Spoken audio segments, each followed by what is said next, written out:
This you crazy mother.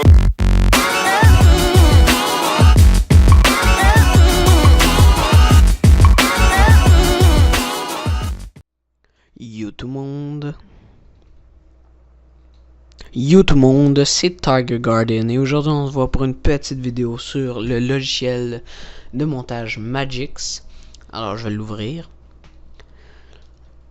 Alors Magix, qu'est-ce que c'est? C'est un petit logiciel de montage que je me sers beaucoup et ça me tentait de vous faire une petite vidéo. Alors quand vous lancez le logiciel, vous avez cette petite fenêtre qui s'ouvre. Alors que souhaitez-vous faire? Fait que vous pouvez choisir de charger un projet existant, de créer un nouveau projet. Et il y a des petites vidéos d'introduction et vous pouvez aussi ne plus jamais voir cette petite boîte. Fait que nous on veut créer un nouveau projet, on va l'appeler tuto. Et vous avez d'autres options ici, mais moi personnellement ça me dérange pas. Fait qu'ici vous pouvez voir la qualité, tout ça, le taux d'échantillonnage de l'audio. Mais là nous on va pas s'attarder à ça. Vous avez plusieurs choses, la destination. Fait qu'on va passer. Fait que vous arrivez ici. Alors ça ici c'est le mode visuel, le visualisateur. Et vous avez plusieurs icônes ici, dont trois plus intéressantes. Fait que vous avez le play, le back et ce bouton là que je viens de cliquer dessus. Le enregistreur, ça vous permet de pogner des vidéos de caméra HDV, de DV, de prendre des photos directement pris, exemple de votre webcam. Vous pouvez filmer votre écran comme je le fais en ce moment. Et comme ici, là, comme vous voyez. Mais ça n'enregistre que l'écran. Fait que c'est pour ça que je vous conseille aussi de pogner le son qui est juste ici. Qui lui, ça va juste enregistrer le son. Et dans le fond, c'est ce que je suis en train de faire. Je parle par-dessus la vidéo. Et dans le fond, comme ça vous pouvez avoir une bonne vidéo, c'est juste il faut que vous vous timez un petit peu. Et vidéo, ça vous permet d'enregistrer des vidéos directement importées. Alors ici on a on pourrait dire les pistes et on a trois autres icônes. Fait ici on a les pistes, ici on a le mode vue d'ensemble. Fait que ça nous permet d'avoir l'ensemble de nos pistes. Et ici ça c'est le mode storyboard. Fait que le mode storyboard, je l'utilise beaucoup. J'ai de la misère à prononcer de l'anglais. Ici, on a le Media Pool, comme tout le monde le dit. C'est où ce qu'on peut prendre nos fichiers et directement le mettre, et voilà, comme je viens juste de faire, dans la piste pour pouvoir le modifier ou toute autre chose pour pouvoir faire la vidéo en quelque sorte. Et là, vous pouvez passer comme ça avec le petit curseur orange. Alors moi, je vais le supprimer. Et là, on revient aux pistes. Alors là ici vous pouvez choisir vos vidéos ou vos musiques depuis vos fichiers, hein. Vous pouvez aller dans les utilisateurs, vos médias, les outils Magix, il y a plein d'endroits. Et justement en parlant de ça, je vais en venir en trois autres petits icônes, transition, titre et effet. Alors on va aller tout de suite sur transition. Alors ici on a plusieurs transitions. Je vais essayer de retrouver une vidéo pour vous montrer un exemple. Fait que c'est pas ici.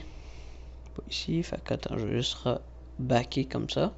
Alors on va se prendre une petite vidéo, hein, un petit Assassin's Creed Unity. Là vous voyez comme ça. Et là on va pogner une transition et vous la mettez par-dessus la vidéo. Et là quand on va regarder, hop là, vous voyez la transition c'est fait tout de suite. Fait on voit très bien la transition des petites bulles, hein. C'est pas la vidéo qui est faite comme ça, c'est la transition qu'on a mis. Vous pouvez aussi déplacer sur des pistes différentes. Et pour l'enlever, vous allez simplement appuyer sur le petit bouton juste ici. Revenir en arrière.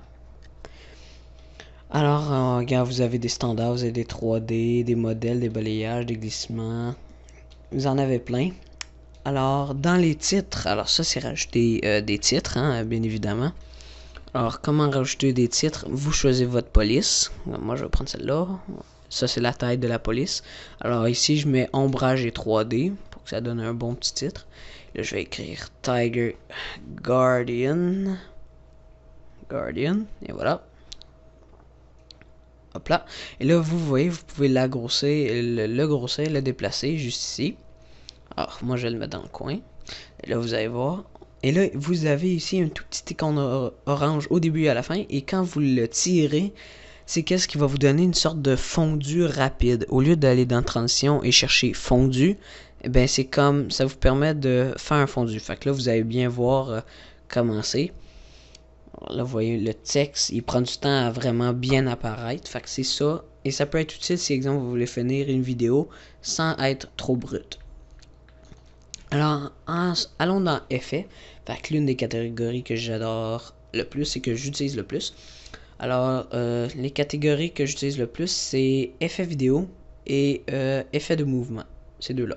Fait que c'est plus eux que j'utilise. Alors, vous en avez plusieurs. J'utilise beaucoup Chrominance pour les fondus en verre et tout le kit qui vient avec. Et dans effet de mouvement, c'est plus position taille et traveling and zoom. Fait que je vais vous faire une petite démo. Laissez-moi trouver. Je crois que c'est là-dedans. Je suis pas sûr. Ouais, c'est là-dedans. C'est celle-là. Fait que mon logo qui change de couleur. Fait que ça, je vais vous le montrer dans une prochaine vidéo. Fait que ensuite, on va aller dans position et taille hein, pour choisir la grosseur de mon logo. Et là, comme vous pouvez voir, il y a un gros contour noir autour. Et ça, c'est pas ouf. Donc, on va aller dans Chrominance. Et plus que le contour est noir, on passe sur le noir. Et voilà. Donc là, vous voyez, ça fait comme ça. On a mon image qui est transparente et on voit juste mon logo. Fait que dès que vous avez fait tout ça, je vais juste dézoomer un tout petit peu. Là, je vais vous montrer un petit peu le traveling and zoom. Alors là, je suis juste en train de le copier-coller pour voir mon logo un petit peu plus longtemps. On va y rajouter un petit effet de fondu. Et voilà. Là, vous voyez, mon logo il est pas tout à fait à la bonne place. Oups, je l'ai fait disparaître. CTRL Z, hein, la fameuse touche que j'utilise le plus souvent. CTRL Z, et voilà. Je vais le réajuster. Là, comme vous pouvez voir, vous pouvez cliquer sur le petit bouton juste ici pour l'agrandir. Et là, ce qu'on va faire, c'est que je vais le repositionner un tout petit peu parce que je trouve que mon logo, il est pas mal... mal proportionné. Alors, je vais essayer de le placer. Hop là. Comme ça. Je crois qu'il est correct. Ouais. Là, ça lag un peu, mais ça, c'est parce que je suis déjà en train d'enregistrer avec le Recorder Magix. Fait que, tu sais, ils l'ont dit avant même que je commence le logiciel que ça risque de laguer un tout petit peu. Fait que là, je vais vous montrer le Traveling and Zoom. Alors déjà, on doit sélectionner la partie où ce qu'on veut zoomer. Là, je sais pas, il a de l'air d'avoir pris en un... Oh boy, ok, il a... Ok, fait qu'il y a eu un petit bug. Fait que déjà, le cube pour zoomer, il est assez énorme. Donc là, on va juste le rapetisser un tout petit peu. Ça, et là, on va le recadrer. Hop là. Comme ça. On va le mettre proche de mon logo pour que ça zoome mon logo. Et là, je tiens à vous dire que il va avoir un... Ah ouais, ça pour le zoom, vous avez le droit de choisir. Vous commencez par le logo, vous vous extendez, ou vous vous extendez et vous zoomez vers le logo. Ben là, je dis le logo, mais c'est vers l'image que vous voulez zoomer. On va voir ce que ça donne. Et là, je vous tiens à vous dire tout de suite, je vais avoir des petites complications avec mon logo. Là, vous voyez, je m'attendais pas en doute que ça fasse ça. Fait que j'ai dû faire une petite erreur. Alors, c'est ça.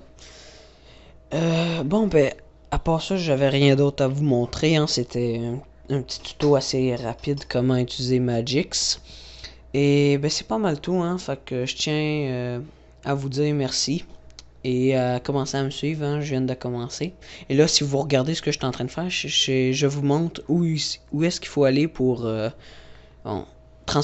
poigner la vidéo et la transférer en un fichier que vous pouvez mettre sur YouTube. Fait que là, vous poignez MPEG4. Et là, vous voyez, vous pouvez régler la qualité, l'image seconde, le ratio, s'il est en 3D ou non. Ça, c'est si vous avez Premium ou Deluxe, le Magic. Là, où c'est qu'il va se rendre, le fichier. Et vice versa. Alors là, après, vous pesez sur OK, mais moi, je vais pas le faire. Fait que ça, c'est des petites options avancées. Fait que c'est ça, hein, je tenais à vous dire merci beaucoup et je tiens beaucoup à ce que vous je vais y arriver, à ce que vous vous abonniez à moi. J'espère que si vous tombez sur ma vidéo comme par hasard, hein, parce que là en ce moment j'ai 0 abonnés. Fait que si vous tombez sur cette vidéo là par hasard, j'espère que j'ai été convaincant et que vous avez commencé à me suivre, hein, parce que ça c'est pas ça sera pas ma première et dernière vidéo. Fait que je vous dis, tchalut! Yeah.